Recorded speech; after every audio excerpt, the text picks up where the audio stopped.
You ready? We'll just pick right up where we left off. Can you hear me okay? Did I put it in the right place?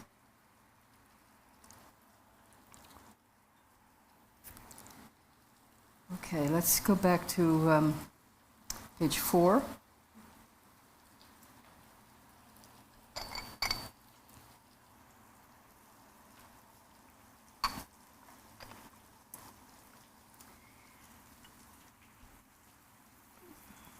And speaking of the subtle consciousness of wavering fear, from which arises a separation of self and the perception of others as enemies. Yes? And then gradually the tendency of separation strengthens, and from this the circle of samsara begins. The emotions of the 5 poisons develop, and the actions of these emotions are endless. So, not really recognizing reality, feeling uncertain, very unsure, vulnerable, we grasp a self. We grasp to a self, and the concept of self, and the experience that we have of self, and we make something out of that then we have to invest in sustaining, supporting, sustaining, continually recreating and manipulating and maintaining, and lifetime after lifetime we do this. And this is what creates the cycle of samsara, the constant generation and regeneration of the self-grasping. And when we talk about the 5 poisons, passion, aggression, ignorance, pride, and jealousy are the 5. We often speak just of the 3, but then you go to the 5, we had pride and jealousy, and then there's a group that also includes 10, but I'm list challenged, so you're not going to get the list of 10, you can look it up. So, as the 5 poisons that we call the afflictive emotions, meaning that in the arising experience and dissolving of the afflictive emotions, these 5 emotional experiences, suffering is experienced, and this is why they're called afflictive. You could say that the arising and the maintenance and the dissolving of them is actually the description of what suffering is. And Rosemary here? Yes. And so we can also say that since we're speaking of there being a natural state that is unchanging and unmoving, and always there, always already present, we can say that any of these experiences of the afflictive emotions and the conceptual thoughts that we also can call afflictive or disturbed or disturbing thoughts and conceptions are, they pull us out of the center of our being.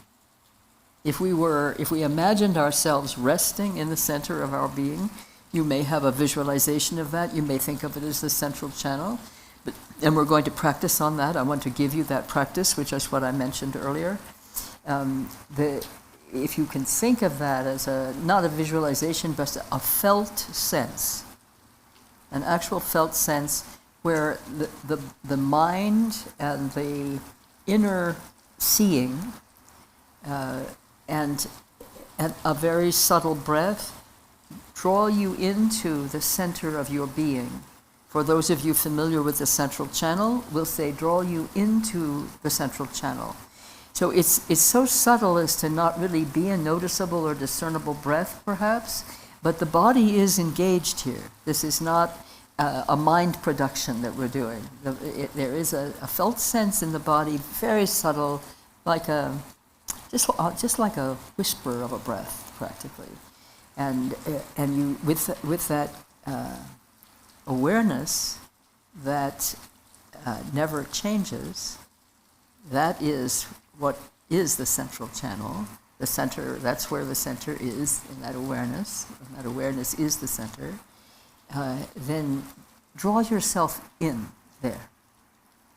Just with a subtle gaze, an inward gaze, eyes open, and just inward gaze, and at the same time, just an invitation to your being to rest in the center, in its essence. You don't have to get more specific than that.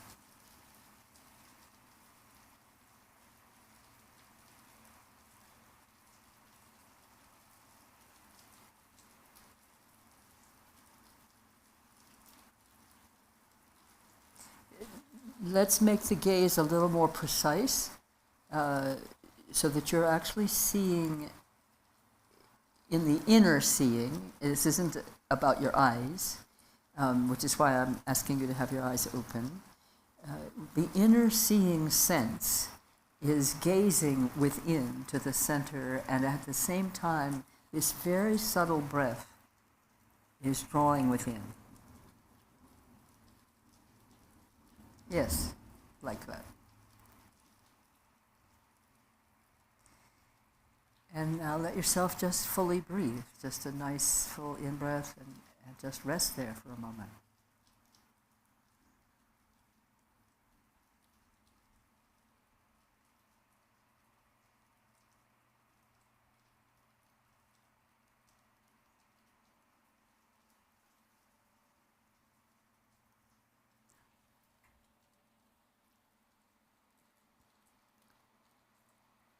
Excitation will pull you right out of there. Excitement produces a grasping energy, a reactive experience. That's why the vow of non-excitement is recommended. And this is the practice. Venerable Dhani called it the non-grasping practice, which is really good. Really good. I don't call it anything. I'm just really glad I have it and received it from her kindness.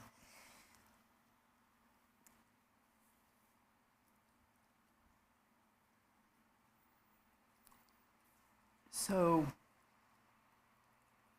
let's go down to the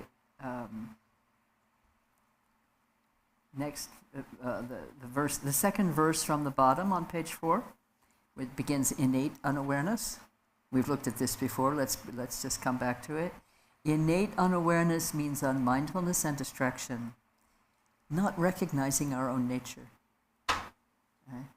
And that's sort of the ultimate distraction, isn't it? Not knowing who you are. And from not recognizing that true nature, our true nature, comes an unawareness that labels based on dualistic fixation. That's what's meant by the imputing unawareness. It means dualistic thoughts towards self and others.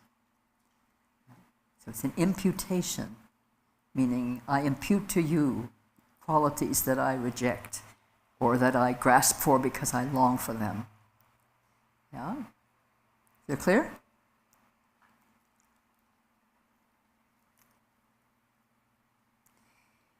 And here it's very clearly spelled out, the very last line of that verse. Both kinds of unawareness are the basis for the delusion of all beings. So it's the basic innate unawareness that is delusion, just not knowing who we are, what we are, and what arises from that, the imputation onto reality of our fixations, our fears, our projections, our desires. Yeah. Through Kuntu Zangpa's prayer, may all you beings wandering in samsara clear away the dark fog of unmindfulness, clear away the clinging thoughts of duality. May you recognize your own intrinsic awareness. So now we're going to go into the 5 emotional afflictions. And I would like to invite you to do what I have found valuable. You don't have to do this if you don't want to. But what I found valuable in practicing on this is to really engage my afflictive emotions, so that it's not an abstract exercise. It's very specific to whatever makes you suffer. Yeah? It's not easy to necessarily go through those dramatically, and it's not necessary to do so, but if that happens, it's okay. Nothing's going to go wrong here. But I want you to feel able, in this context, to, since we've had a lot of very high-minded phrases and teachings this morning, I want you to feel perfectly qualified to also recognize what is the other end of that, the delusion part, where you're confused, you're flailing, you're desiring, you're grasping, you're hating, you're jealous, you're the rest of it. We all have all of that. And it's all of the same nature. The appearance and the experience of the afflictive emotions is very individual. There are common elements for all of us, for example, in jealousy, but everybody's experience in a given moment is going to be that individual's experience. It doesn't at all change what the actual nature of the emotional affliction of jealousy is. It is still a union of jealousy and true nature. Yes? You're never going to get tired of hearing this. Every time it will strengthen itself in your mind and in your recollection, so that sometimes when you just hear the word union, I mean, I used to live in Vermont, and there was a grocery chain called the Grand Union, and every time we would go and park at the Grand Union to go shopping, there was this kind of potential bliss sensation. Oh, this is the Grand Union. The union. We are that union. Okay, so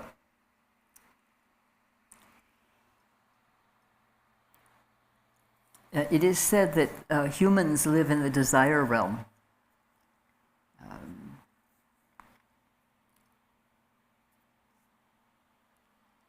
But also humans live in the realm of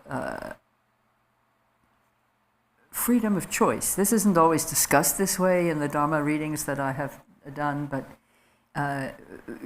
one of the distinguishing features in ordinary ways of thinking about human experience is that we have freedom of choice. What is almost never mentioned about that is that we therefore also have doubt. They go together like this. And is it this way? Is it that way? Is this the true nature? Oh, is it something else? Instead of just confident recognition of the nature of reality in one's inner experience and in one's understanding of the outer frame in which we live. The union, in other words. And so when we are caught in doubt, you're spinning, yes? We've all had experiences of doubt. Is spinning a good word to describe what that's like? Right? Is it like this? Is it like that? Oh no, I think it's the other way. Oh, but now I'm certain. Oh, maybe not. It's torment. To be caught in serious doubt about something, it's tormenting.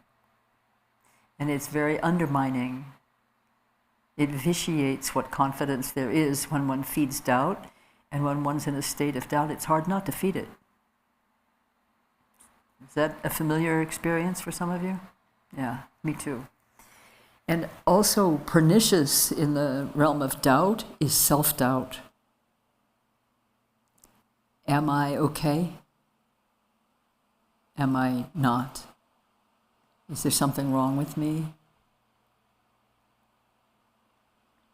Why am I suffering so much when everybody else seems so happy? Why am I so happy when other people are suffering? Flip, flop. And with self-doubt can come some actual spiritual suffering. I think sometimes we don't use the words spiritual and suffering together. We relegate the suffering to the human realm and the spiritual to something a little more high. But we're in these bodies, we're in samsaric realm, and we long for truth.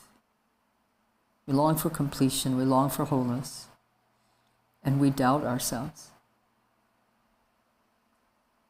We doubt that this union really is true. We doubt that our practice is good enough. We doubt what we saw, what we recognized. Gajahn Rinpoche has said to me over and over again, and I know he says it to others as well, have confidence in your own direct experience.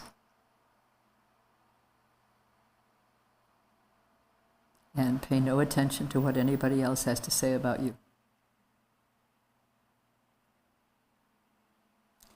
He startled me one day by saying, there are people who hate me. I thought, I don't think so. But then I met one. You know, it's all stripes, all stripes.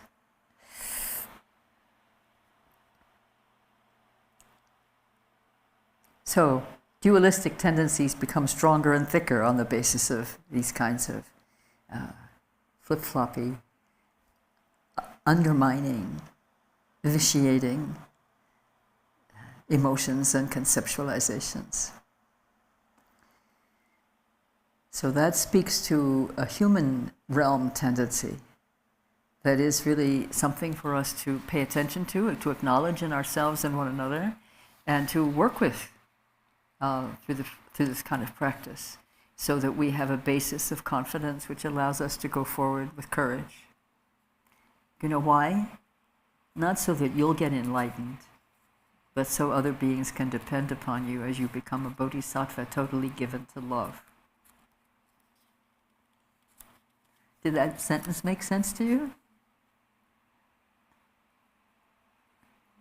Good. Okay, so now we're on page 5, moving right along. So the second verse from the top, this is about desire. This is one of the characteristics of the human realm.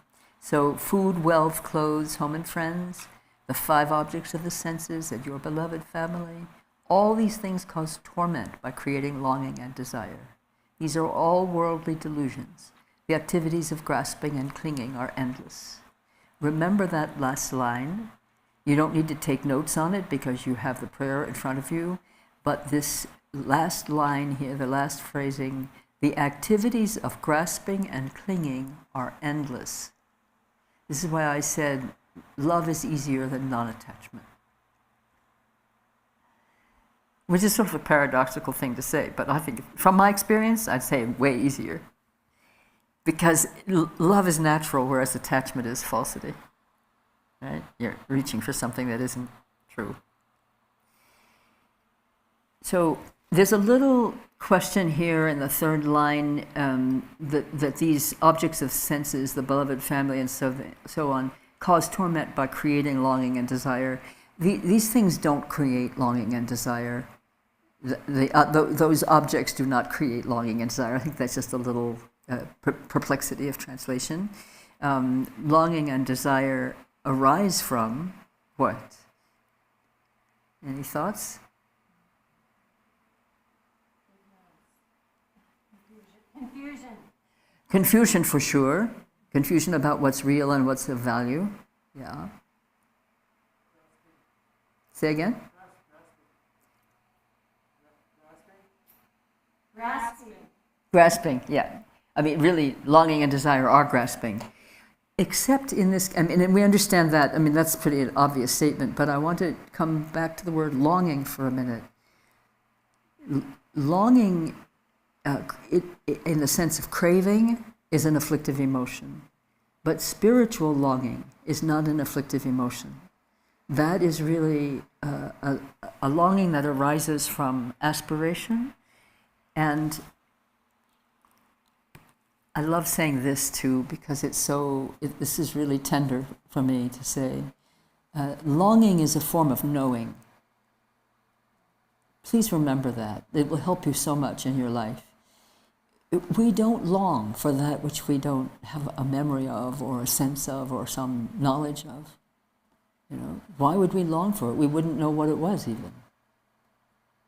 So think of longing as a note of reminding.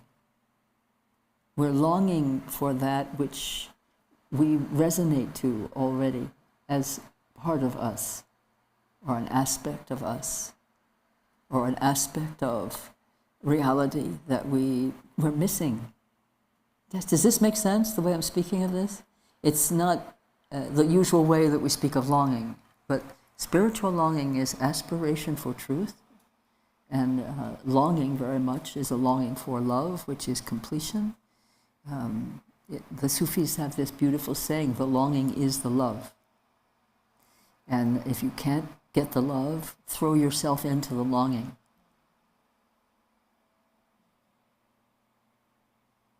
And don't be afraid of making waves. But remember that it's a form of knowing. So when you experience your thinking as holding some kind of longing, and you can perhaps identify something about that longing and perhaps not, think of it, oh, this is something reminding me. There's a reminder here. What is it that I'm being reminded of? What is it that I'm somehow subtly remembering and can't quite put my finger on it? What is it that I'm longing for that I think I haven't, or that I think I'm not? And allow memory to take you directly to the source. Okay? It's a beautiful sentence. Longing is a form of knowing. Remember the sentence. It will help you. It helps me anyway. And I don't think we're different. We may be various, but we're not different.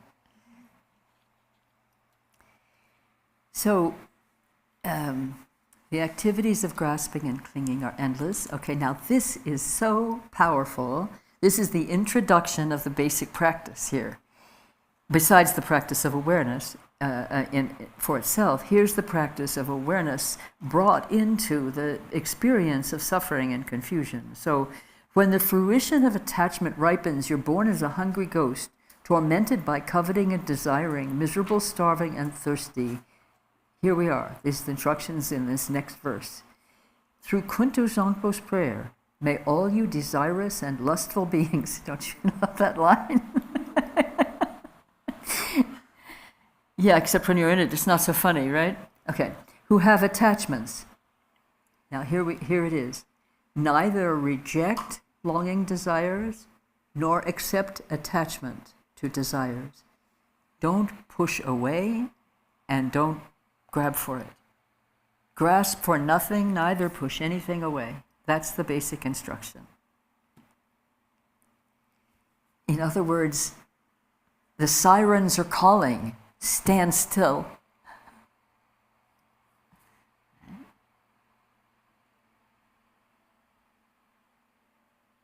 Let's go there right now, shall we?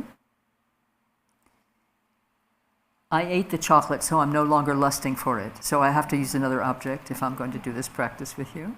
So, having grasped for and successfully taken the chocolate medicine, I'm going to find another object of attachment and lust. So go for it. Go into your current experience. If there is a grasping kind of clinging or craving attachment, go right into it and take a look at it. And remember, neither grab for nor push away. So that means rest like this. Neither this nor this, but this. This is a Vajra gesture. It cuts right through the grasping and clinging and the repulsion, yes? Okay. Any questions? Okay, go for it. I'm going to ring the bell once for you to go into that realm of experiencing. And this is very brief. We're not going to hang out there for too long. I'll ring once to bring you in, and then 2 gongs to come back out again. Yes? And remember, apply the practice. That's the point. Okay?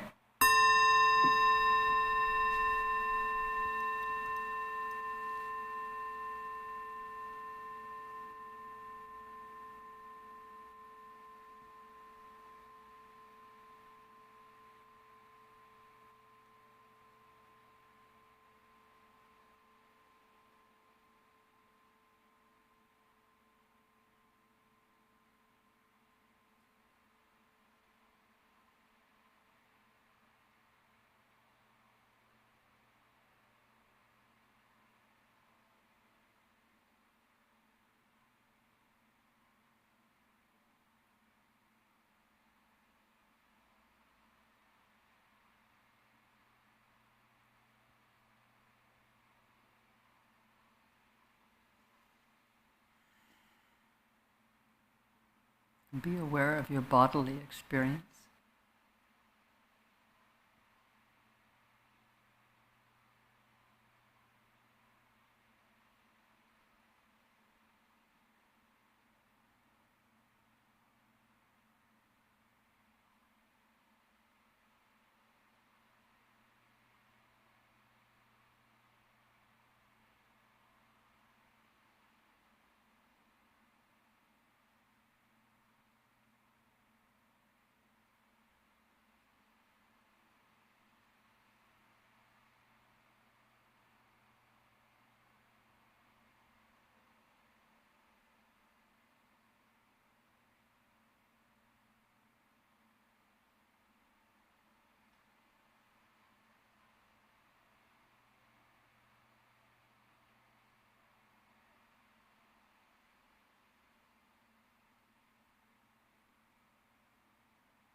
Come back. Anybody want to speak about what you experienced?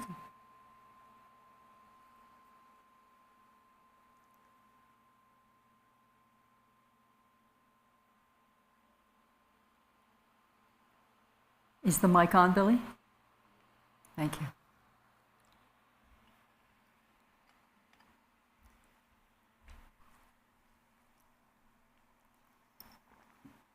Hi. Hello? Can you hear me?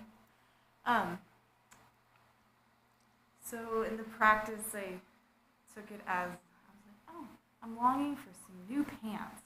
Say again? I'm longing for some new pants. The new pants? Yeah, that was what, and then I was like, oh, I'm longing for an ice cold beer. And then I was like, I got an itch, like an itch on my hand. And I was like, okay, I can take this practice into now by not, like I was longing to itch this itch on my hand. And instead of, like, I just told myself to, like, instead of telling myself not to scratch the itch, I just said, just breathe. Breathe into the space that's within and stay there. And that's kind of what I did, but I don't know. So say what the essence of that was for you. Say what the essence of the space. The essence of? Say what the essence of what was. Stay with the essence of what you were experiencing? Is that what you said? Yeah. And how do you do that? I don't know. I just kind of... Okay, right now, sitting there on the cushion, take a look inside. See how you do that. Inward attention. Okay. What'd you see? My heartbeat is going up. Your heartbeat? Uh-huh. You paid attention to the heartbeat, Yeah. which is at the heart of the matter, right? Yeah. That's right. Yeah. It is the center, in a way, yeah. Yeah. And is that something that you could imagine relying upon in a situation where it wasn't about you longing for pants or? Yeah. Could you do that same thing if you were really upset and being tossed around by your longing or your desire?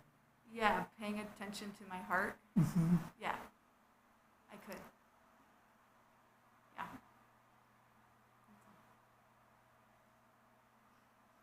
Thank you. Yeah. That's good. The question that I would ask each of you to think about when you hear her describing her experience is, how do we see, what sees that? What recognizes the experience of longing or craving arising? What recognizes that? And what recognizes the responses to it and the reactions to it? What are you aware of in that process that's unfolding within you as you're becoming conscious of an emotional, afflictive emotional experience? What sees it? What is it that's not that, that's able to perceive it? And your felt sense of that. Okay? Anybody else want to speak?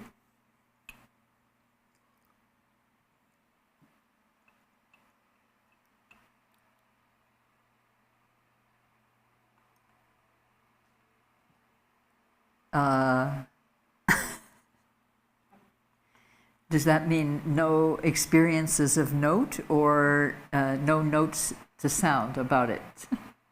Stephen, are you heading this way? This is, by the way, not a workshop experience. Sometimes people use the word workshop. This is a practice. This is practice, a little bit under a microscope. Yes, Stephen. So when I look at afflictive emotion, my afflictive emotion, whatever, my desire for wealth, next to awareness, the emotion is a little more transparent. Say this again. I didn't quite understand the words. When looking at desire, what? Don't come too close to the mic. That makes it a little harder. Oh, when can you hear me now?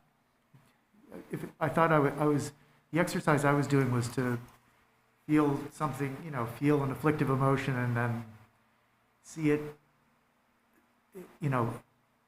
next to my own awareness. Next to it. Or, together with it, I guess, to arising out of it. It seems like it makes it a little more transparent.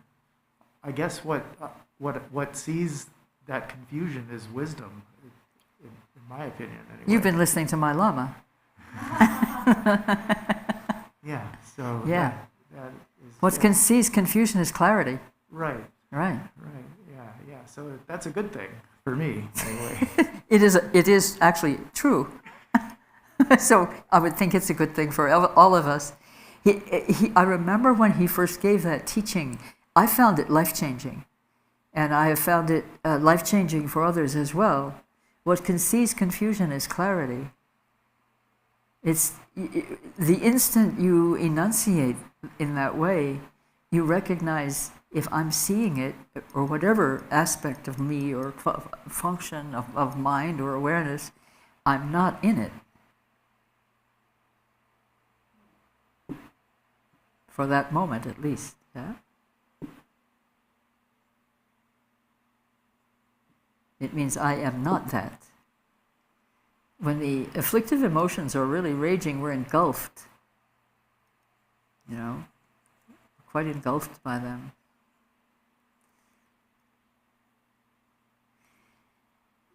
So part of our practice is to, thank you. Yeah. Part of our practice is then to increasingly, is to hone our ability to, the language is going to escape me here a little bit, to hone our recognition, and this is where we go right back to the beginning of Kuntuzanpu, to hone our recognition of awareness, to sharpen our recognition of awareness. Awareness is never not there. It's not. We don't have to do anything about awareness. We don't have to make awareness more aware. Right? And we can't get in its way.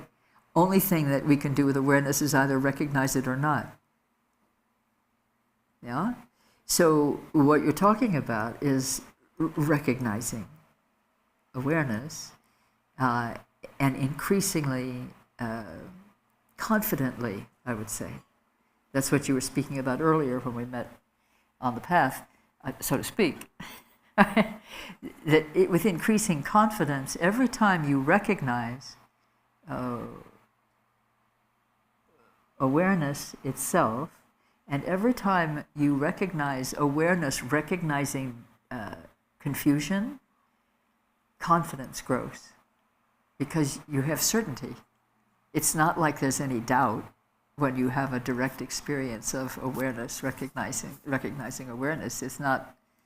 That's not at the moment that doubt arises. At that moment, confidence arises because it's certain.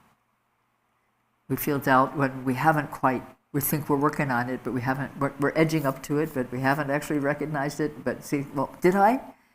Was that it?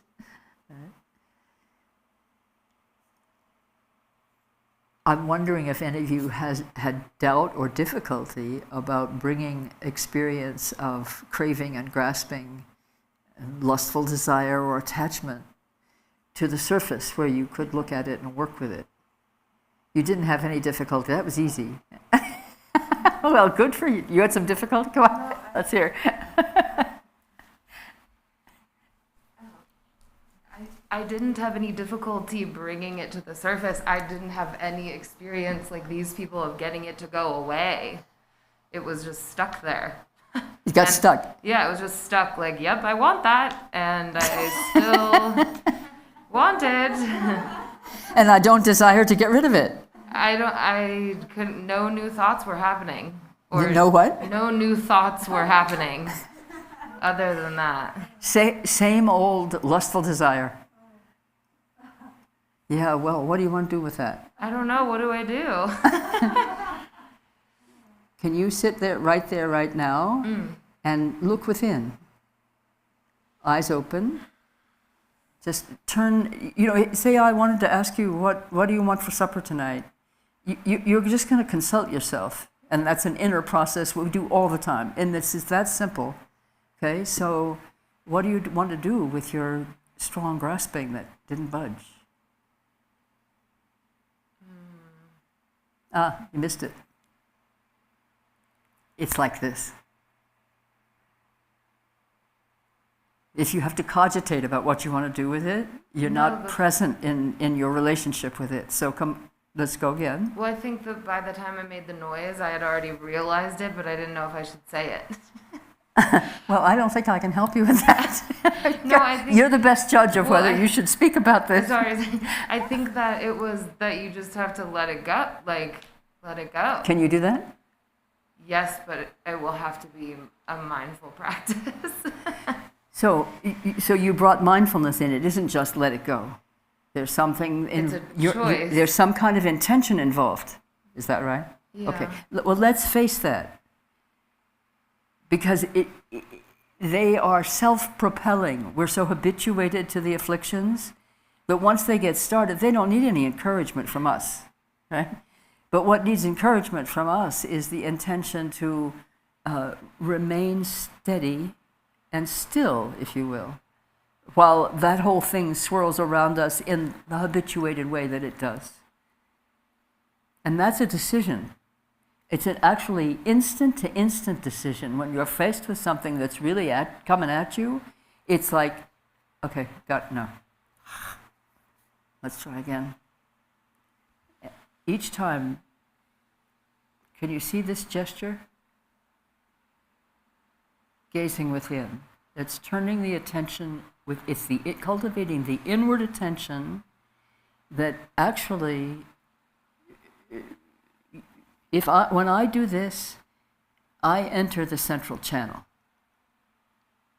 in some way. I mean, it's a felt sense, but it shifts my mind. My mind shifts so try the gesture. Will you do that with me? Okay. It's just a very natural gesture. Okay, I'm going to gaze within. See how simple that is? It's like you're really inviting yourself to go right into the center, just like that. Can you feel that? Just like that. Yeah? Yeah?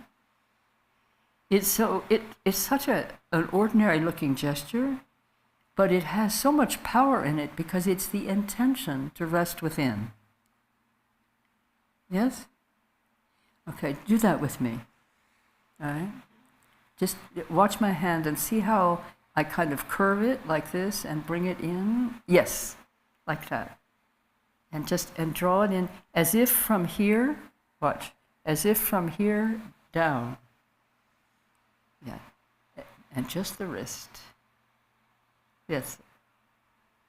How does that feel for you? Just anybody answer. What does it feel like? Grounding. Yeah. Yes, like Molly's saying, it's grounding and expanding simultaneously. For me, it brings tears to my eyes because I'm there. Oh, I'm there. Where? Oh, I'm within my being. I can't even remember how this came to me. This isn't a practice that was given by a person, but it was given. Obviously, it was given practice, and I experience when I do this with myself in private or in this moment, I'm deeply settled in the heart of being. Thank you. You're welcome. Molly.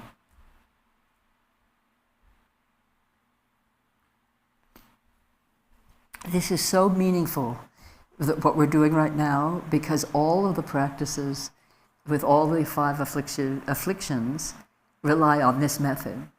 And it's not given in this way in Kuntu Zampo, but we're going where Kuntu Zampo takes us. And this is just one method of doing so. Yeah, Molly. So I feel like in my experience just now, you gave us enough time that exercise of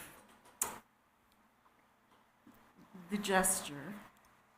So I do it once, and in my body, I'm literally experiencing the feeling of a heart opening. Mm-hmm. And if I then look directly at the experience of the feeling of the heart opening, it gets more spacious. It gets more spacious. So it builds on itself, and then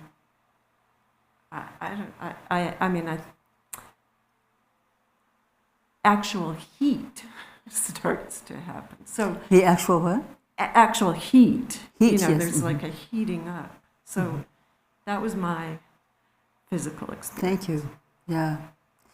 We can abandon ourselves to these practices with confidence. You know? I felt a great deal of heat building up in the room when we were concentrating on energizing the experience of attachment and grasping. It got very hot in here. And that's really a characteristic of attachment, isn't it? It's passion. But in an afflictive sense, not in a creative sense. We want to release these afflictive emotions. We want to release the energy in them for good. The energy, of passion is just powerfully creative and powerfully rejoicing. It can be very rejoicing and very just praising, and just wanting to give, and whatever the passion is, it's highly energetic. We don't want to squash our human experience. We don't want to make our lives tiny so they fit into some conceptual framework of how a good practitioner is going to be, right? We want to release the energy that is the energy of creation, the energy of the universe, the energy of reality. We want that energy to be available to us to use for good. Yeah? And that's true of all the afflictions. For example, if we talk about jealousy, and we're going to do, as long as we have time, we'll keep on doing this with specific ones, but I want to mention jealousy, which is something I haven't heard a lot of teachers speak to jealousy, and I haven't read a lot in the Dharma about jealousy, but Garchen Rinpoche speaks of it all the time and says it's actually one of the principal afflictive emotions because it includes all of them. And it includes what you want, whom you hate because they have it and you don't, right? And the fact that you hate yourself because you can't do what you think you ought to do, and therefore you're angry at everybody else who's doing it. I mean, all of that gummy, sticky, ugly stuff. And the Buddha, who is our healer for jealousy, is Amoghasiddhi, the Buddha of the Karma Buddha. When we fulfill our own potentials for the benefit of all, we will be jealous of no one for no thing. It can't arise when we are fully given for the benefit of all to bring our gifts into the world and give them fully. Or even if we just have a desire, for example, to go to Peru, instead of being jealous about our friend who had the guts to go, we maybe go see a film about Peru if we know we can't physically do it, or we book a trip and go to Peru. Or we think, well, what does Peru mean to me? There are lots of ways that you can make the acquaintance of, and maybe actually the deep friendship of, your desires, to find out what they really are about for you. And then you won't be jealous of others who have fulfilled them in a way that was meaningful for them. So that Buddha, Amoghasiddhi, the Buddha of all-accomplishing wisdom, if you find yourself jealous, color green, just as it is when we think about the green-eyed monster, the color green is the karmic family, and you call on the Buddha of the karma family for help. Really, I've been there.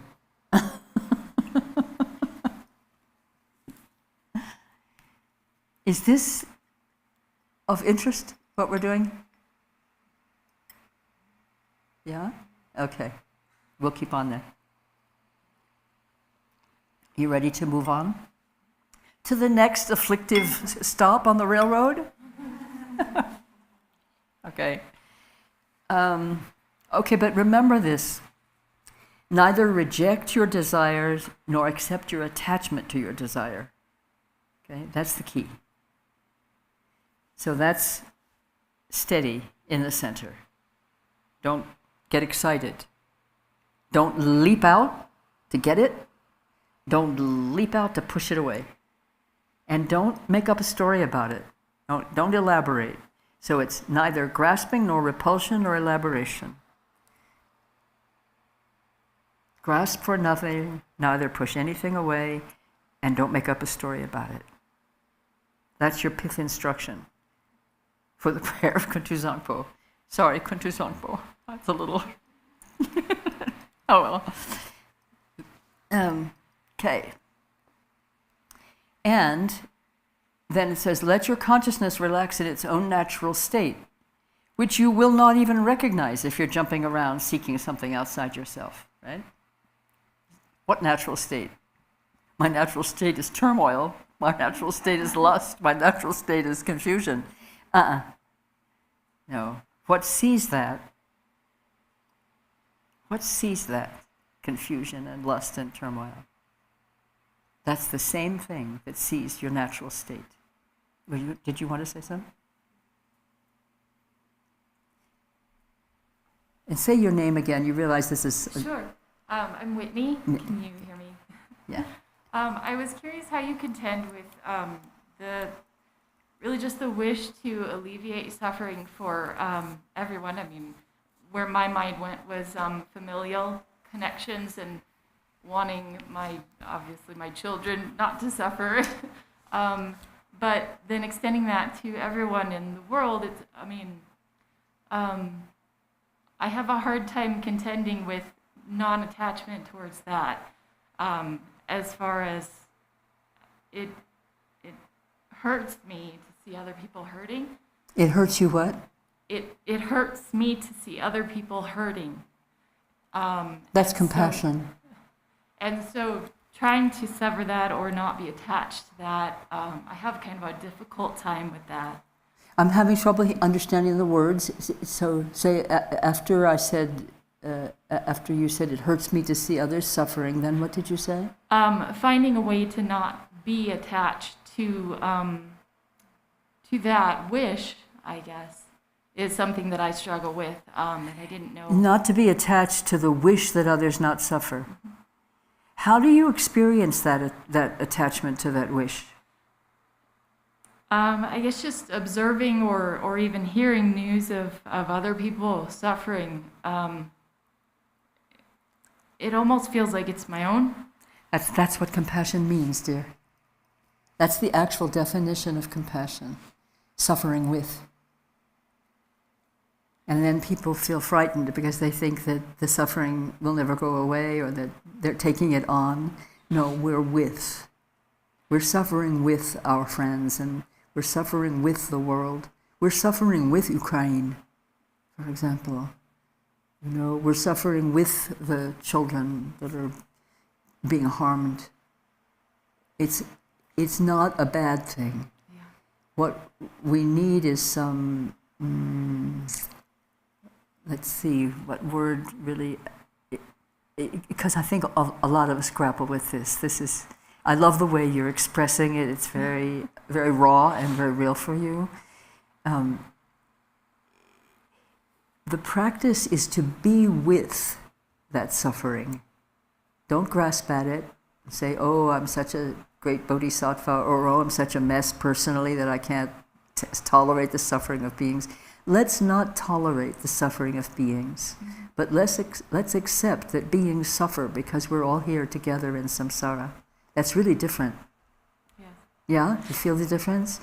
So that allows you to be in the position of being with the suffering of others, with compassion and love and regret or whatever comes up for you, and then you can always dedicate everything that you do for the alleviation of the suffering of beings.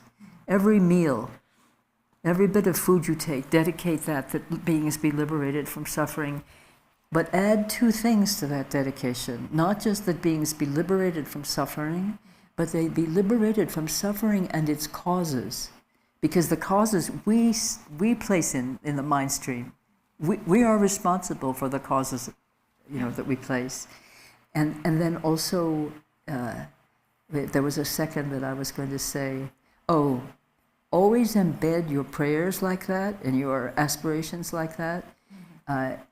Take the people or the beings, perhaps it's an anthill that is about to be burned, to protect the children that live nearby. It becomes complicated and complex. You take that specific instance and you articulate the desire that those beings not suffer, and you embed that intention. May these and all beings in all worlds throughout all times be liberated from suffering and its causes. Because if we take just the specific, it's very beneficial, but it's of limited benefit. Whereas if we embed it in that vast and profound and timeless, then it becomes of benefit in a vast, timeless, and profound way. Does that make sense? Yeah. That's your medicine. I love Because that. the more you suffer, the more you're going to make that prayer. And the more power that prayer is going to have to really alleviate the causes of suffering in the mind streams of humans and other beings. Yeah. It's efficacious. I'm so glad that you brought that up. Was that meaningful and helpful? Yeah. Right. That's you. very, very powerful. Thank you so much for Thank you. that. You see how your suffering has already benefited others? We are literally all in this together. You realize that? Okay, so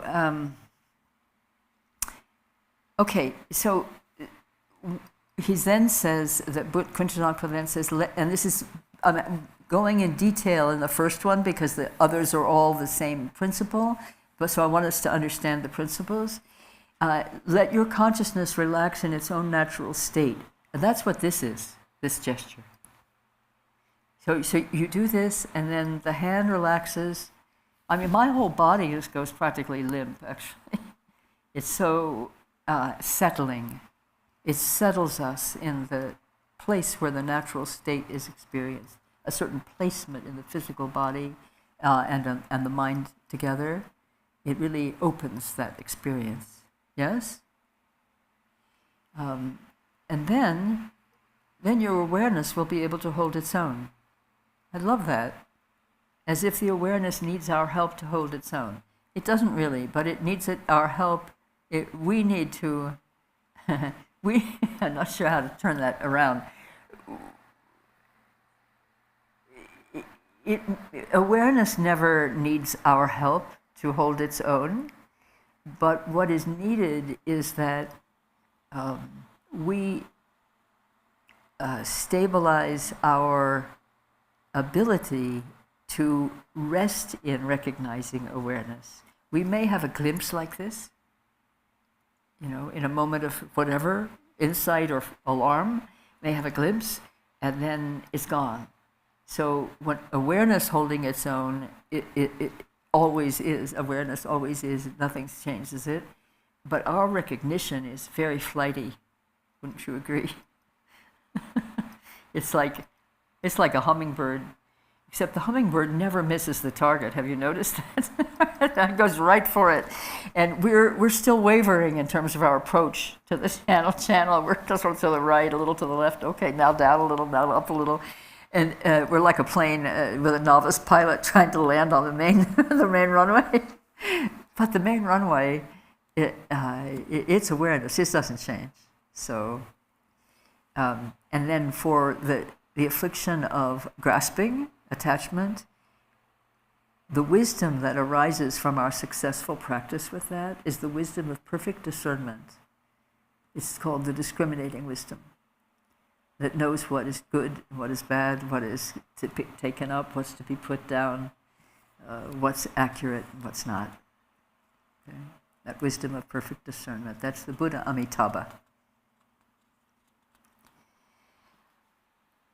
Okay. Then, you ready to move on? Having paddled around with attachment and lust for a moment or two, now we're moving to fear. When external objects appear, the subtle consciousness of fear will arise. Remember we talked about that with the original ignorance arising? From this fear, the habit of anger becomes stronger and stronger. Note here that Kuntalampa identifies for us over and over again the danger that these afflictive emotions create habitual tendencies that then become the way, in fact, we see our reality and the way we live in it. We may not recognize that the afflictive nature, the afflictive emotion becomes the way in which we're actually perceiving reality. That's what happens when we habituate them. So from this fear, the habit of anger becomes stronger and stronger. Finally, hostility comes, causing violence and murder. Interestingly, hostility is coming after anger becomes stronger and stronger. So anger is like a sharp, cold, or very hot knife or fire. But hostility is like the coals that are always embers ready to burst into fire. Hostility is like compressed, densified, and almost immovable. It's just hostility is very dense, whereas anger is more explosive or ripening. And then here, when the fruition of this anger ripens, you will suffer in hell by boiling and burning. Now, a lot of people have reactions at this point, say, well, I don't believe in heaven and hell. Well, you don't have to. We're living in it. You don't have to believe in something when you're right in it. You just have to pay attention to what's going on. Here in samsara, the extremes are our reality. And the midpoints are the habituation of those extremes, and where they become dense and difficult to have access to. It's much easier to have access to a sharpened experience of an emotional affliction than to its habituated day after day after day state of mind and being and body and behavior. Do you understand what I mean by that? It's like when it becomes a habit, we're in trouble. There's a chance of something turning when it's sharp like this. But when I'm just determined I'm going to be filled with hatred and anger, and nothing is going to dissuade me, and I'm right and they're wrong, that's pretty immovable. We see that now in our country and in the world, very much so.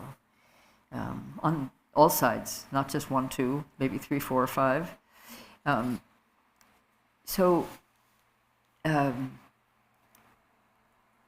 I want to tell you what Garchen Rinpoche's pith instruction was about this particular verse. Study this is a direct quote, study the hell realms to really see what anger brings about. Now, to study the hell realms in the Dharma means to read about the different kinds of hells there are, and also to look at pictures of the hells in the different tankas. That there should be a Bhava Chakra here somewhere, but I'm not seeing one right away. The Wheel of Existence has graphic descriptions of the hell realms, or pictorials.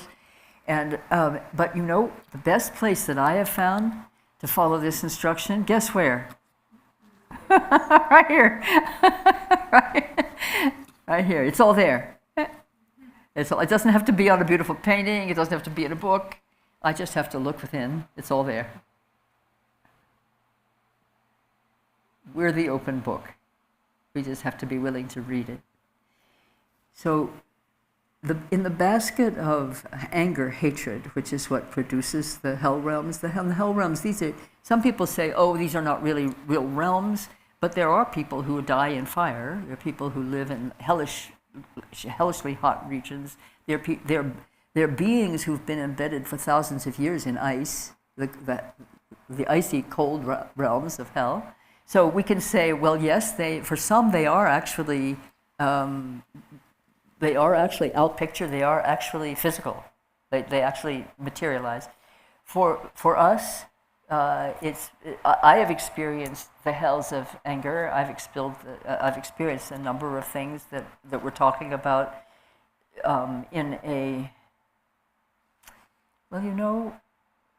instead of just wasting words here and trying to approximate, may I read you something from my book that's about this? I ask your permission because it's not everybody likes to be read to.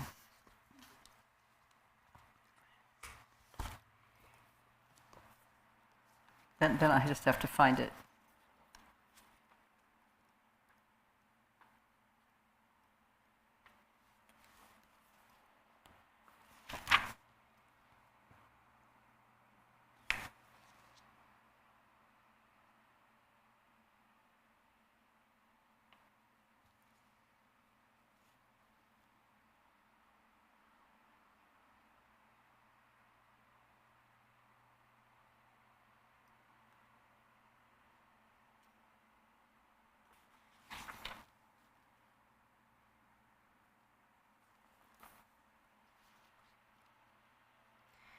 You'd think I would know where it was, right? It took me 3 years to write the book.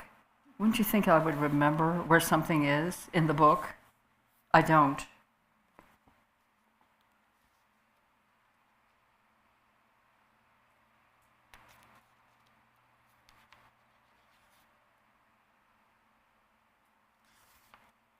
Here we are. All right.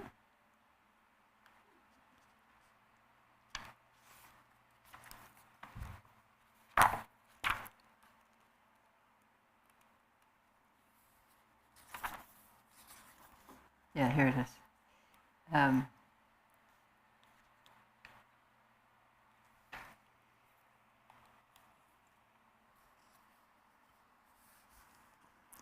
I want to read this to you because it has to do with the 6 realms of samsara, about which we Westerners are a little complacent, I think. We don't like to think about heavens and hells. Some of us had religious upbringing that emphasized them as, oh, you're going to go to hell if you say that, or you're going to go to hell if you don't say that, and you want to go to heaven when you die, and so on. These kinds of structures of thought that some people look back on as having been oppressive or somehow not salutary. Is that ringing a bell for anybody? Does anybody have that kind of reaction? Or are you open-minded about the possibility that there are these other realms in which there are various forms of suffering and beings? Open-minded? Well, then maybe I don't need to read to you. You want me to read to you? Okay. All right. Okay. Garchen Rinpoche, I hear Garchen Rinpoche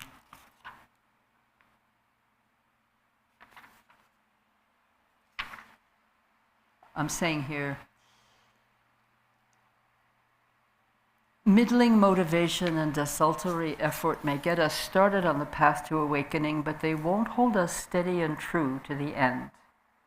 I hear Garchen Rinpoche whispering in my ear, you will only become free from the cycle of existence, the ocean of suffering, if your whole heart wants to become free.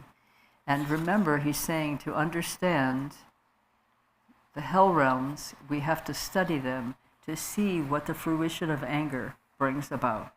Yes? But to study what happens in the different realms that beings can move through in a 24-hour period, we move through them pretty much every day, the whole cycle of this of the afflictions. And then if we think in terms of prior lifetimes and a continuation of different lifetimes over, eons, we're taught in the Dharma that it could be that we take birth in any realm at any time depending on our karma. And it's said to be goodness that brings about rebirth in a human realm. Please remember that. It means there's something that got us here, and it wasn't being bad. So the goodness is something we can build on.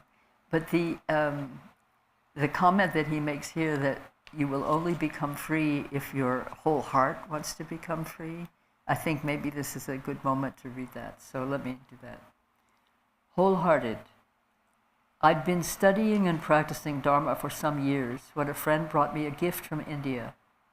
A small saffron-colored cotton panel, printed with a simple line drawing of the Bhava Chakra, the wheel of existence, graphically depicting the conditions of beings in the 6 realms of samsara.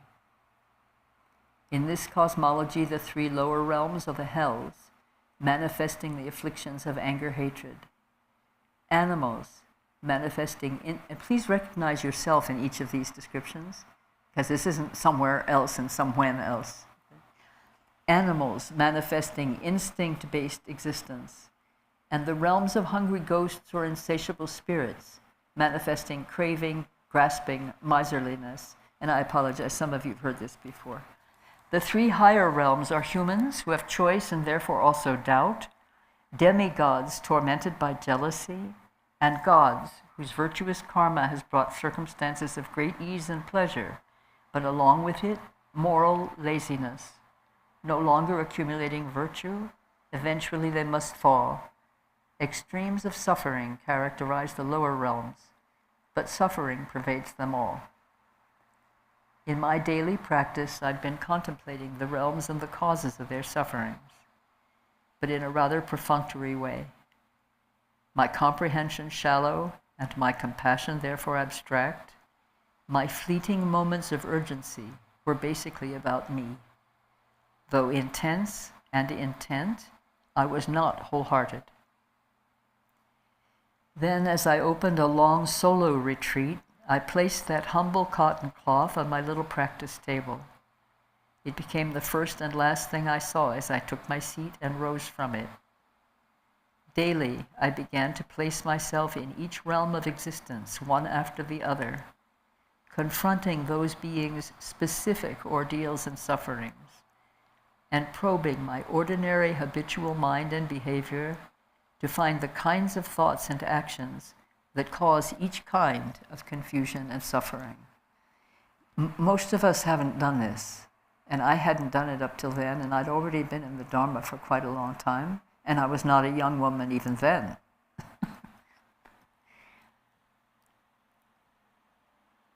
So the kinds of thoughts and actions that cause each kind of confusion and suffering, we need and want to see that in our mind stream. That's how we're creating karma over and over again that brings samsara back over and over again. And that's how we create suffering. They weren't hard to find, though it was hard to bear the anguish of seeing them so starkly and experiencing them in such a raw, undefended way there in my snowbound mountain solitude.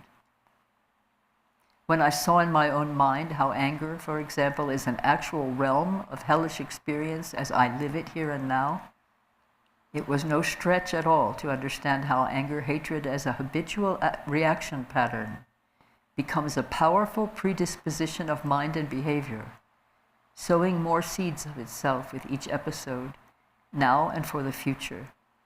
That's what it means to habituate an afflictive emotion. It becomes what takes over, really, the direction of your behavior, your thinking, your life, really. It became first acutely painful and then an immense relief to understand that this is simply the dynamic interplay of cause and consequence that we call karma. In my own mind and conduct are to be found the seeds of every kind of misfortune and confusion I experience. I think I'd better read that sentence again. In my own mind and conduct are to be found the seeds of every kind of misfortune and confusion I experience.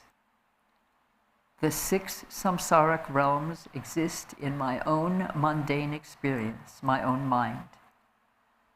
This gives me insight every single day into the condition of myself and others, and into how, for the benefit of others and myself, I can directly address specific causes of specific kinds of suffering and continuous rebirth, including the moment-to-moment birth and rebirth of confused states of mind. This intense labor birthed in me an unbearable compassion for beings in every condition of existence, surging forth as the profound, implacable, consuming desire and intention to liberate us all. That little rough cloth on my practice table became the physical and moral base, the very ethical ground of my reflections and practice throughout the day, throughout that retreat, and throughout my life since then. Relying upon them broke my heart open. Watered with my tears for all beings, my relatives in the circle of life, the Bodhi seed began to grow. At that small table, hour upon hour, day after day, month after month, I was literally leaning upon the sufferings of all beings for the liberation of this one. Now the wheel of existence is inscribed on my heartbone. Now I call upon all suffering beings to rely upon this one.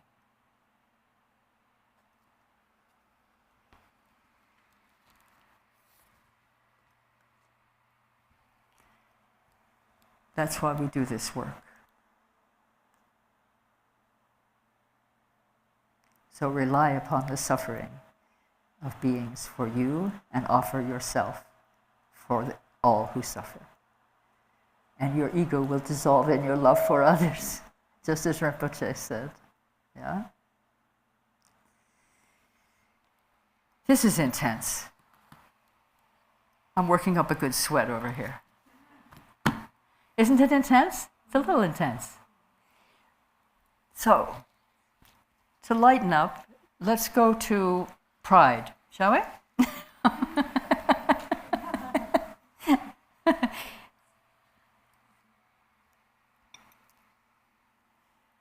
Well, no, I skipped over the instructions for anger here. When strong anger arises for you, again, it's the same instruction. Neither accept nor reject it. In other words, grasp nothing, neither push anything away, and don't make up a story about it. Instead, relax in the natural state and achieve the wisdom of clarity. So each of the afflictions is the diluted face of a pure face, of a pure wisdom. And the pure wisdom of anger is the wisdom of clarity. That's Vajrasattva, the purification Buddha.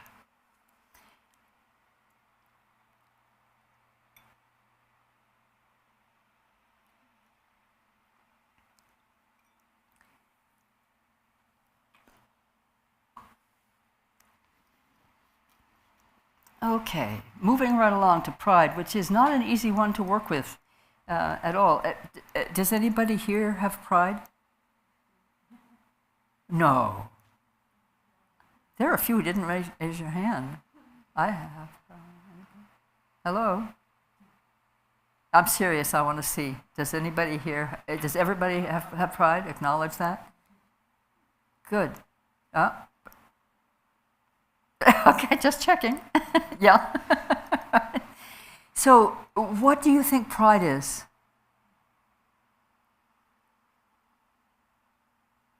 When you say you have that, what does that mean? What do you think it is?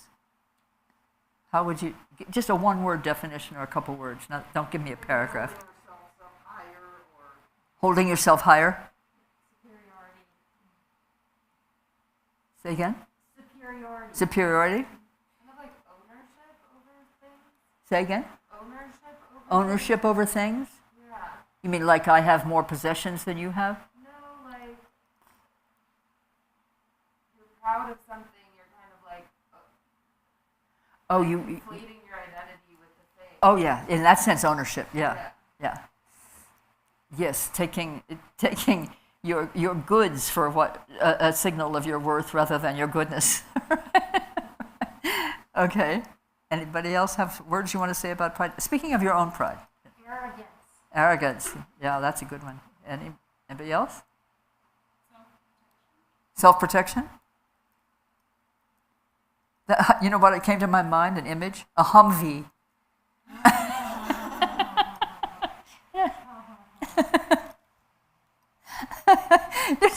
And now they have them as these little miniature Hummers, little tiny cars, but that's little tiny baby Humvees. Humans are really funny. Anybody else want to say what their experience of pride is?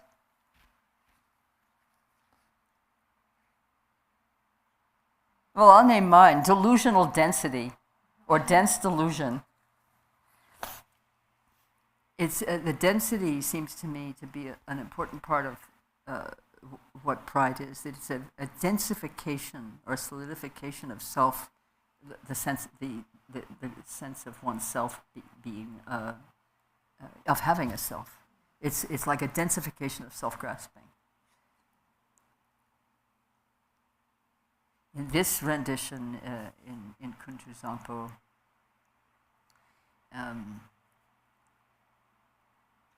it does relate to competition and humiliation, as it says.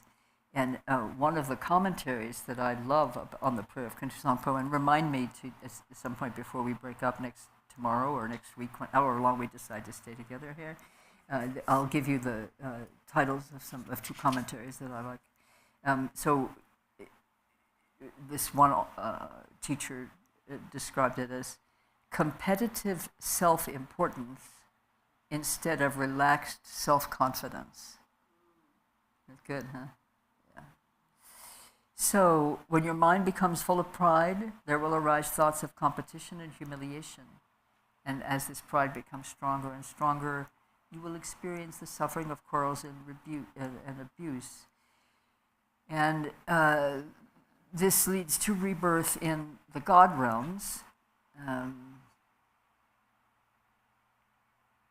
And of course, the instruction is let your consciousness relax in the natural state. May you achieve the wisdom of equanimity, in which things are seen as equal in value, equal in significance, equal in preciousness, rather than having a hierarchy in which you are always climbing to the top. So again, the instruction, let your mind relax in the natural state. So I invite us to settle into, for a moment, the condition of pridefulness, of pride. It's not one in which we're habituated to hang out very much. I mean, we're good people, we're practitioners, we don't indulge ourselves in that way in obvious ways, I'm certain. But let's go to where it's subtle for us and see if we can see ourselves there. And then sit there for a moment, and I'll bring us out with a double gong. And include in your practice here, at the moment that I double gong at the end, let your consciousness relax in its own natural state. That double gong will be your signal that that's where you apply the practice.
Were you able to rest in the natural state?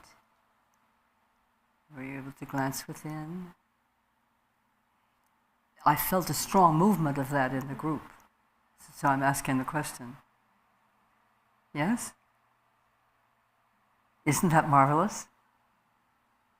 Now we'll try one that's a little more difficult than pride, because pride isn't quite as juicy. It's a little dry, right? A little dry. Let's try a juicier one, shall we? And see if we're still good at going in, resting in the natural state. Are you aware that you can do this gesture with just your mind? It doesn't require the hand. but the hand is very helpful. But you can also do it just with your mind. Or if you're in a meeting someplace and you're getting riled up, people are, not paying attention to your ideas, and then somebody takes your idea and says it was his idea, and you've been that experience, yes? Right, a little laugh of recognition on the other side there. And so instead of going like this, you can just go, just very subtle. Or you can just do it secretly. See yourself doing it. Nobody has to know you're practicing. Well, I think, let's go to jealousy, which happens to be next. It's pretty juicy.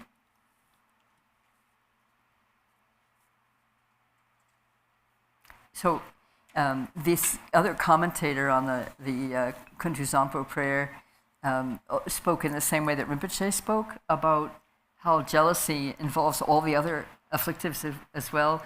He says, jealousy is the most inclusive and complete emotional process, activating and feeding on all the others, like a barracuda. Okay, so it comes directly from pride. So by increasing the habit of duality, by praising yourself and denigrating others, your competitive mind will lead you to jealousy and fighting. You will be born in the jealous God realm, where there is much killing and injury, and from the result of all that killing, the hell realm. It will be your destination. So when jealousy and competitive thoughts arise, remember Amoghasiddhi, the deity of all-accomplishing wisdom. And here, this should convey something of my personal relationship with Amoghasiddhi. In the margin where I wrote Amoghasiddhi's name here on the prayer, under it I wrote, "I love you so." I just saw that. So, when jealousy and competitive thoughts arise, do not grasp them as enemies. Again, don't grasp. Just relax and ease. Then consciousness can hold its own natural state. May you achieve the wisdom of unobstructed action. Jealousy exhausts all your merit, all that merit that's been built up over lifetimes through your beneficial acts of body, speech, and mind. Jealousy just vaporizes them. And so really the simple practice, in addition to the basic practice that we're given here of resting in the natural state, rejoice. The practice of rejoicing is the antidotal practice for jealousy. You rejoice in others' good fortune. You rejoice in others' accomplishment. You rejoice in others' great benefits in their lives. Whatever you're jealous of, you rejoice in the accomplishments and the good results of those who have that which you want or that which you think you lack. Rejoice, rejoice, rejoice. I can't tell you how powerful that is as an antidote to jealousy. It also brings you into a state of love for the beings of whom you're envious and jealous. It's like a cleansing storm with the sun shining through it. You've seen storms like that. There's just all this drama and fury, and then but the sun is shining at the same time, right through the clouds, right through the lightning, right through the thunder. The sun of love is shining through the jealousy and rage.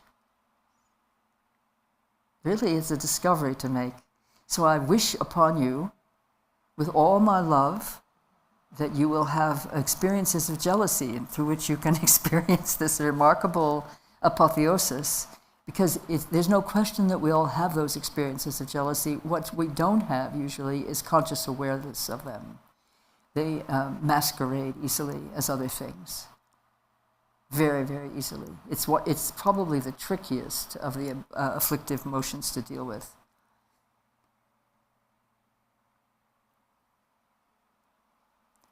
It's very, very convincing we can convince ourselves easily that our jealousy is really something else. That it can have all different kinds of names. You'll discover your own lexicon for what you call jealousy. But now that you have this practice in hand, you don't have to be afraid of seeing how petty you are. Because really, nobody wants to see that. We don't. This is the one we really don't want to see ourselves having, right? Jealousy. I'm not jealous. You know what? The others. Which of the other afflictions do we say ew to? We might want to hide it. We might want to run away from it. But we're not. We're not wanting to kind of pretend we don't have, quite to this extent. Jealousy really catches us in the craw. I highly recommend this practice.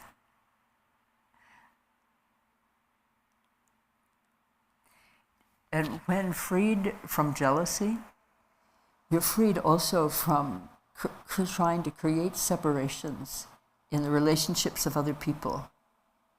You're freed also of trying to tear down mountains of virtue that others have built. You're freed from the compulsion to undermine those whom you are jealous of without acknowledging that you're jealous of them. Subtle ways of undermining or contradicting what others might say of them. Positive. There's certain tones that the jealous person uses that contradict what's being said positively without anybody being able to nail you for it. But you know by a certain kind of weaselly feeling in the gut what you've just done. Am I describing things in ways that are getting home? Yeah. And it's disgusting. So let's laugh about it, because we all do it, right? Laugh about it, lighten up about it, and then we're freer to act with it in ways that are really beneficial. Because the moment we see our jealousy, we can also see our aspiration. Oh, I wish that I. Well, okay, if you wish that you, then go ahead, do so, right? And so then we can be feeling grateful to the person whose accomplishment shows us what our hidden longing had been, or our hidden ambition had been. And in other words, our jealousy can open the door to our receiving from the person we're jealous of the gift of recognizing that we have the same gift that that person has and has developed. We have that too. It's a funny thing, isn't it? How to see an affliction can end up with you seeing not only the natural state through the direct practice, but also in the actual world in which we inhabit circumstances and conditions with others, that we can actually see the beneficial reflection or refraction shown by the light that we shine on jealousy simply by seeing it. Yeah? That's confusion as a vehicle for clarity. We have to laugh at this stuff, people. You know, I mean, we've all got it. It's not like, you know, I can sit over here and say, oh, I see your monkeypox. Whoops, what's this? You know, we've all got it. All of these 6, you know, afflictions, or 5 if you're counting 5, they're all ours. They're part of the condition of conditioned reality, conditioned consciousness, conditioned experience, conditioned emotional proclivities and habituations. Nobody gets away with not having these. They're with us all, and some are like beacons of clarity because they've really come in to this lifetime as we meet them with having really resolved a lot of this. But you know how they did it? The same way we're doing it. By effort. With the intention of being of benefit to others rather than being of harm. I knew a woman in Vermont where I used to live who, I don't know how to describe this really very well, but it just felt good to sit next to her. She wasn't a teacher. She wasn't a preacher. She was just the mother of a very confused friend. But to sit next to her was to feel waves of grace, is the only term I can think of for it. Just she gave off the warmth of a deep affection for human beings and deep love for the world. She gave off that heat. And I remember saying something to her. She was a very simple woman. She was a farm family in Vermont and not particularly educated, but in the worldly sense. So I said one time, I sat down next to her, because you take any excuse I could get to just sit down next to her and kind of sidle up and kind of go like this and get a little heat, get a little something. And I said to her, I just love sitting next to you. I feel good when I'm with you. And we didn't know each other very well, but I'm kind of a direct speaking person. And she just smiled. She said, yes, a lot of people tell me that. Imagine that. Imagine being that person. Wouldn't that feel great? Well, you can be sure that in some lifetime or another, or maybe 574, she dealt with jealousy, anger, grasping, and everything else. And she was free in some very powerful, profound way. She was free to be a simple human being with no pretension and no particular apparent accomplishment, around whom other beings felt good. Around whom other beings felt good. In other words, goodness prevailed. Goodness pervaded her. Her atmosphere was of goodness. Well, I wouldn't mind if that was all people could say about me. Really, it brings tears to my eyes to remember this woman. I don't even remember her name, but I remember what it felt like to sit next to her at the table. So she's been through what we're going through. She didn't maybe have fancy names for it, like Buddha Dharma. Maybe she just had, honey, don't kick your little brother. It hurts him. Maybe that's what she had. Don't hurt your little brother. And now come here and let Grandma give you a hug. Like that.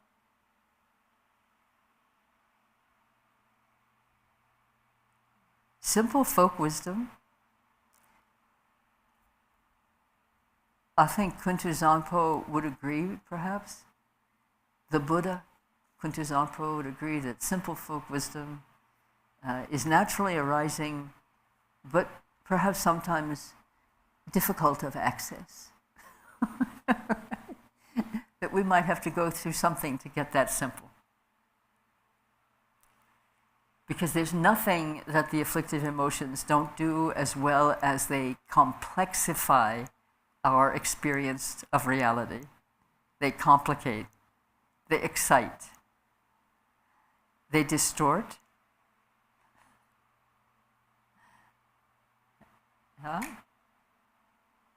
Rest in the natural state, original innocence,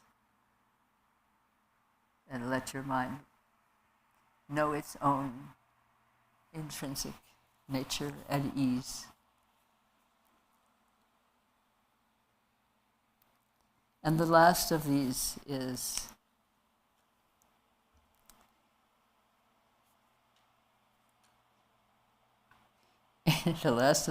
these is the most controversial in my experience when I meet with friends.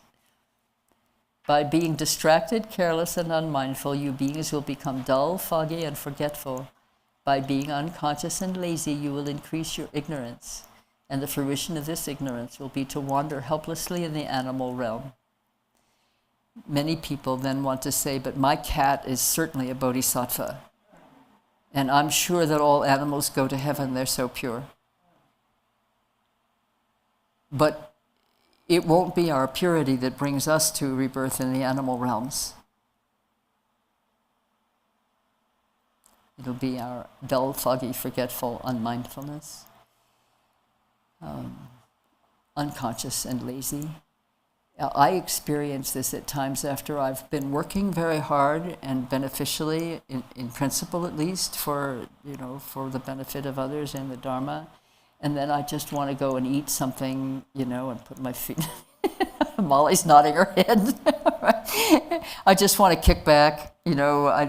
I don't do alcohol much. That's not it. But I might want to eat a bag of Lay's classic potato chips, which I mention in every teaching. Those of you who have sat with me before know that Lay's classic potato chips get a little boost every time, and that is in order. I used to call it. Now I want to grunge up. After I'd done, gone on retreat, or I'd done teaching, or I'd gone to attend, teachings from, a teacher, and then I just want to go and put my feet up and go unconscious. That is the animal realm direction. Just go flat. Let's go flat line. I'm sure you're all, because you're all conscious and active and good in the world. I'm sure you know what I'm talking about. Now I've been good, let me go just put my feet up and veg out. Am I speaking a private language here, or am I with my peers? Okay. This is animal realm stuff.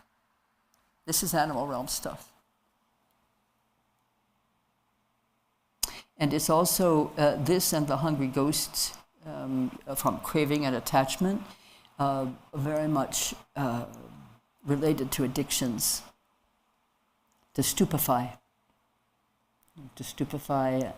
to numb, yes? It's an understandable impulse and sometimes a need. I don't put anyone down for it, including myself, but I pay attention when I see myself doing it, at least after a few days of doing it. Then I say, oh, animal realm. Dull, foggy, and forgetful is a state that will be recognizable to you. If it hasn't been until now it will be, because you have that phrase in your mind. Oh, I'm feeling dull, foggy, and forgetful. So neither push that away. You can finish the last bag of potato chips. That's okay. Finish the potato chips. Otherwise, I'll come and get them, and that won't be good. So don't push it away, the dull, foggy, forgetful, and don't grasp for more of it. The minute you see it, acknowledge it for what it is, that I'm going flat. I'm trying to just, gum up the works here because I've been really full out. And it's hard to sustain being full out for the benefit of others. So we can take a break, we can take a rest, but let's instead take a walk. Let's go sit by the water. Let's take a bath, perhaps, or drink some clear water. We can take the break. We need the break. We are enjoined to practice gently the trainings of the Bodhisattva, not because it's hard on us, but because to practice intensively without paying attention to our own rhythms and needs, and to go beyond our limitations, is to endanger our bodhicitta. That motivation is the most important thing that we possess. Our bodhicitta, our commitment to the liberation of all, to attaining enlightenment so that we can be liberators of all beings. That's bodhicitta, and its expression and action in the relative reality is love and compassion. So if we go way beyond our limits of capacity, and I write about this actually fairly extensively in this book, in case it's something that's catching your attention, but if we go beyond our capacity, we then can recoil and kind of kick back. Not kick back in the sense of relax, but kick back in the sense of kick over the traces. And so we want to be aware of giving. It's like any form of exercise when we are generating and training in bodhicitta, like any form of exercise, feel the burn and then relax, rest. So we're training the bodhicitta muscles, if you will, and if we go too far, we injure both capacity and intention. Does that make sense? So we do what's within our capacity, and then every time we push it just a little bit.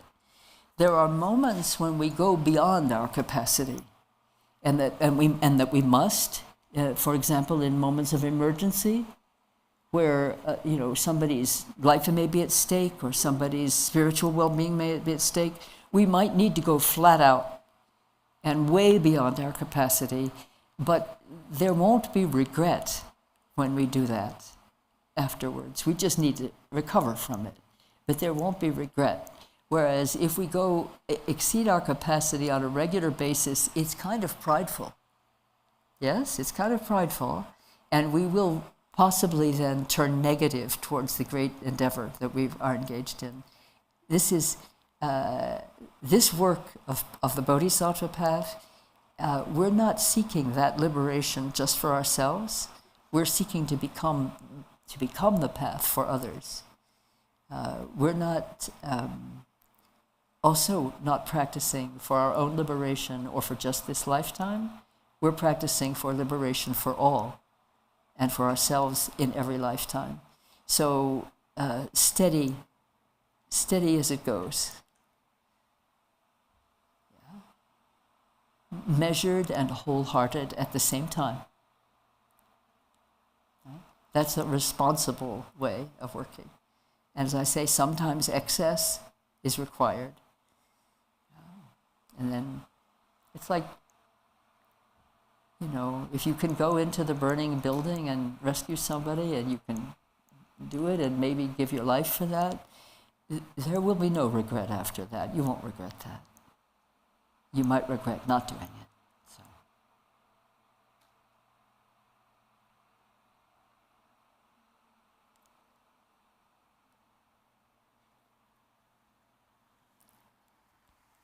So I think, from my sense of this group, that you've got this method, right? Does it feel as if you have this method in hand, that you can use this in your life as part of your practice? Is that a little iffy?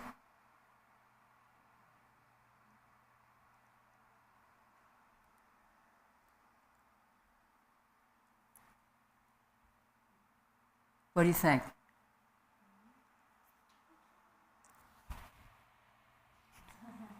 Any more gestures of assent or demur? Yeah, beautiful, Claire. Yeah. Yeah. Very direct, isn't it? Yeah.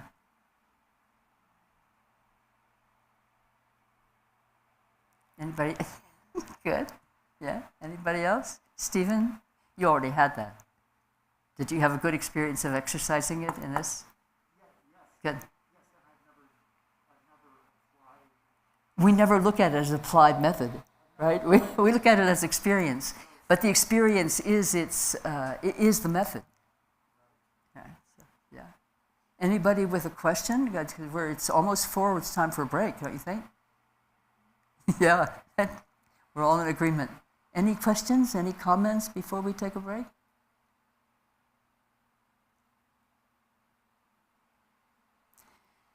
Well, okay then. It's getting hot, huh? Here's what I had in mind for this evening, if you feel like it. I don't know if the weather will be conducive, but as the sun goes down over here, we should have full shade out there.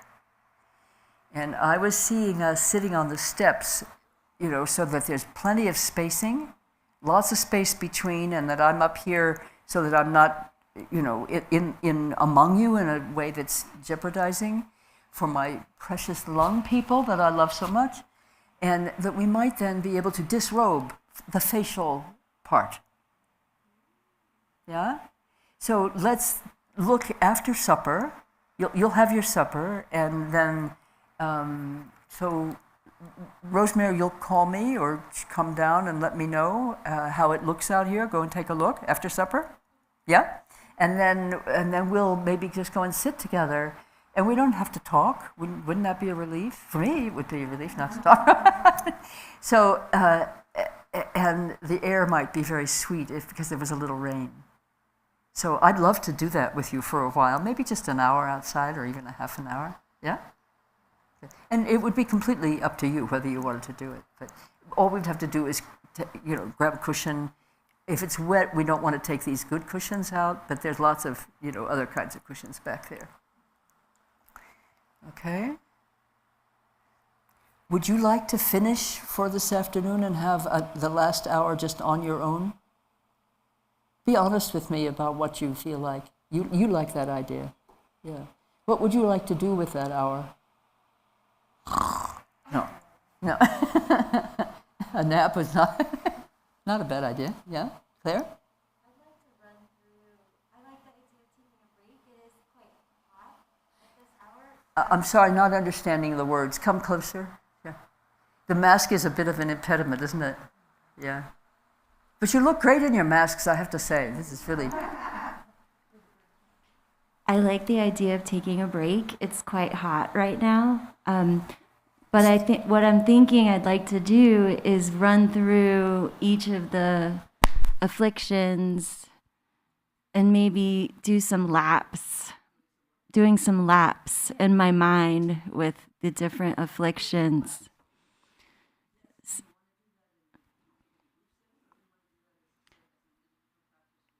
I'm thinking individual practice would be fine, but either way.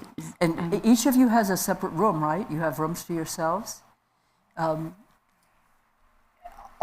It's been quite a full day under fairly heavy atmospheric conditions. And I'm thinking that maybe others might feel like Claire, that they'd like to run through, do some laps. I love that. Let's do some Kuntu Zonpo laps. That's really great. Or sit quietly with what we've talked about, because a lot has been brought up today. And we don't need to come back into group formation just because we're on the calendar. So I want to hear from you. So I'm hearing from a couple of people. Stephen would like to take a solo trip of some sort. Okay. Yeah. Is that the general sense, that people would like some solo time like that? And you can also do it in the temple. It doesn't have to be in your room if your room isn't conducive. Or you can do it outside walking. If it starts to lightning, you have to get under cover. Those of you who are not familiar with Arizona, we have dangerous lightning. So it can be 10 miles. The thunder can be 10 miles, and lightning can be right on top of your head. How does that sound? Yeah? I just want to support you in processing, and a lot has been given, a lot has been taken in. Some quiet time to just be with all that sounds really good to me, really creative and good. Yeah? Okay then. Okay, so for our friends online, please do the same. Take some time to process. Some of you are probably sleeping in your beds because it's, I don't know what hour, but thank you so much for being with us today, and please come back tomorrow. I know some of you who are there watching the camera, and I'm looking right at you. And really loving the fact that we have this connection, timeless and spaceless, through this technology that allows us to be heart to heart and mind to mind, and our bodies are who knows where. That's what it's going to be like too after we die. We can stay connected in the same way, but without the camera. Won't even need the camera at that point. So we won't see you this evening, but I hope we'll see you in the morning. Thank you so much. I love you. And even those who right in front of me, I love you. I wouldn't always have been able to say that. It used to be easier to love the ones so far away. Now I love you right close.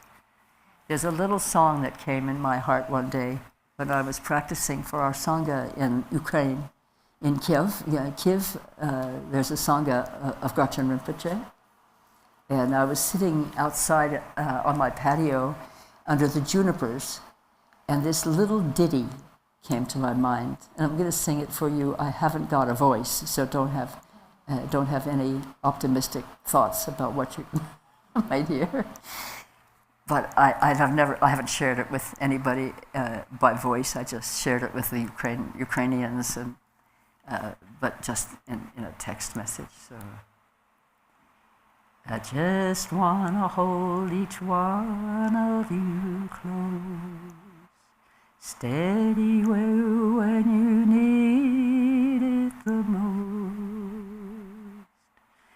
Just wanna hold each one of you close, steady when you need it the most.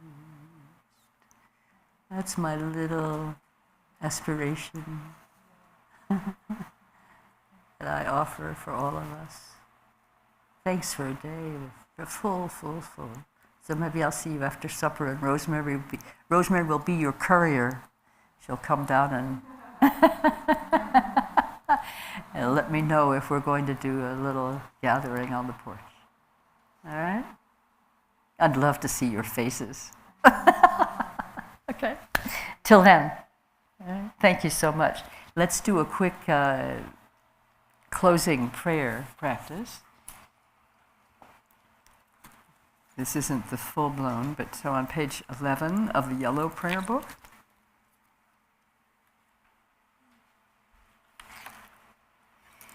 The dedication prayers are so lush and beautiful. So page 11, the first one on page 11. By this merit, may I attain omniscience. Having defeated the enemies, my wrongdoings, may I liberate all beings who are tossed in the ocean of samsara by the waves of birth, old age, sickness, and death. Whatever virtue sentient beings possess, whatever good they've done, will do, and are doing now, whatever goodness there may be, may it permeate all beings everywhere. And now turn to page 13. Glorious Root Guru, precious one who sits upon a lotus at my heart, hold me with kindness and grant me all accomplishments of enlightened body, speech, and mind. Okay then.